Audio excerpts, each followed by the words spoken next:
అనగనగా ఒక గ్రామం. దసరా ఉత్సవాల కొరకై పెద్ద విగ్రహాన్ని శిల్పాచార్యుడు తయారు చేశాడు. ఆ శిల్పాన్ని నగరంలోని వ్యాపారస్తులకు అమ్మదలిచాడు. కానీ అంత పెద్ద విగ్రహాన్ని తాను మోసుకుపోలేడు కనుక విగ్రహాన్ని నగరం వరకు మోయడానికి ఒక గాడిదను కిరాయి మాట్లాడుకున్నాడు.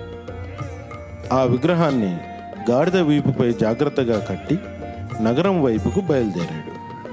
మార్గమధ్యంలో ప్రజలు గాడిద వీపుపై గల అమ్మవారి విగ్రహాన్ని చూసి భక్తితో వంగి వంగి నమస్కరిస్తూ చేతులెత్తి మొక్కసాగారు.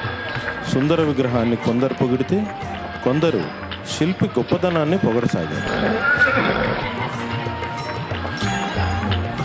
కానీ గాడిద ఇందుకు భిన్నంగా ఆలోచించసాగింది.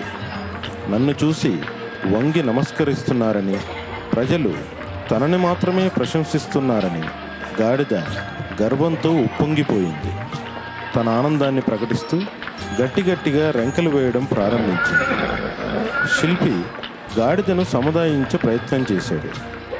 గాడిద శిల్పి మాటలను ఖాతరు చేయలేదు. ఇంకా పెద్దగా గాండ్రిస్తూ నిఠారుగా నడవడం ప్రారంభించింది. గాడిద ఈ విధంగా ప్రవర్తించడం శిల్పిని ఎంతో ఆందోళనకు గురిచేసింది. దాంతో విగ్రహం విరిగిపోతుందని కర్ర తీసుకొని గాడిద కాళ్ళపై బాదడం ప్రారంభించాడు. దెబ్బలు తిన్న గాడిద నొప్పితో ఊహల్లోంచి వాస్తవంలోకి వచ్చి సక్రమంగా నడవసాగింది.